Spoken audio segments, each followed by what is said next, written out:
I'm Michael Tanner, the Vice President for Academic Affairs here at the APLU. Our office has been focusing on three issues this year.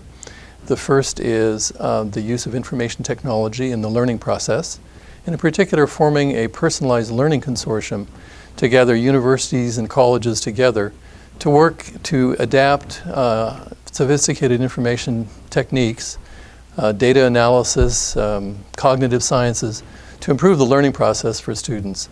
We want to do that collectively because it's expensive to do very high quality materials, and if you can have a large group of institutions work together, it really will improve the quality of the product that they all can use. The second is on public access. At the beginning of this year, the Office of Science Technology Policy introduced a directive that said that materials that were paid for out of agencies that had a large budget, over $100 million of funding per year, should be made available to the public after a one-year embargo. And there are many different approaches that are being taken to this. One of those approaches comes out of the library community of the universities. It's called SHARE.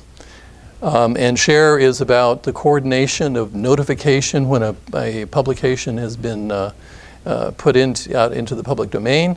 When it's available for public access, they're notifying the system when they should be able to have access to it. Making sure repositories will have the appropriate format for that, the right form of that paper. So we are coordinating with universities, with the ARL and with the AAU institutions to design and implement that system. The third that we're tracking is federal financial aid. We were part of a funded project funded by the Gates Foundation to study how current federal student aid works, and to see what we might propose as we go into reauthorization for improvements. So we've been working with a very broad community there, including some of the institutions that were part of the study group earlier on.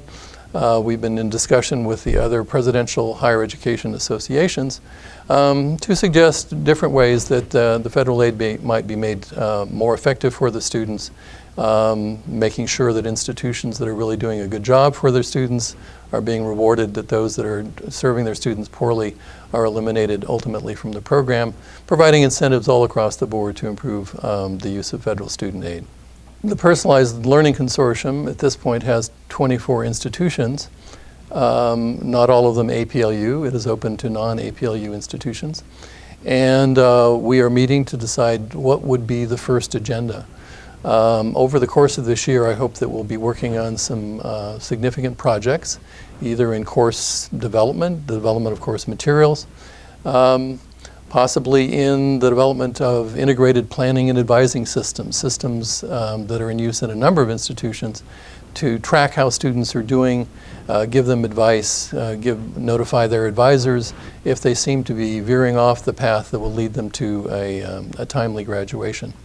So those are two projects. Another that could come out of the Personalized Learning Consortium is software development for adaptive learning that might be more broadly used. There are software environments. edX, OpenEdX is an open source platform. To this point, there is not a well-defined adaptive learning system within it, and some of the institutions have said they would like to work on that problem. The SHARE proposal, we hope to have some additional outside funding from the supporters of the libraries, and that we will be able to sketch out exactly how this distributed system will work. There are lots of discussions about the form of it, exactly what the metadata are for an article so that you'll be able to find it. But I think there's been a lot of evidence that sharing the fruits of federal research with the public has been very, very valuable. The outstanding example to this point is NIH and PubMed Central. And they have, I believe it's something like 500,000 hits a day of people coming in to find out about the research on a disease that is of concern to them. So it's a really important project for the long term, and our group will be working with, as I say, the Association of Research Libraries and the American Association of American Universities to move that one forward. The financial aid is, again, a large process. We'll be in dialogue on a number of those issues.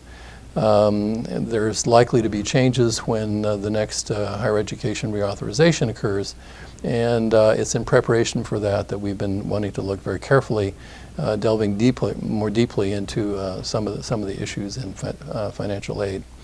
So I hope that will advance this year. How far it will go, when the next reauthorization will occur is hard to say, as people who've tracked that in the past will know.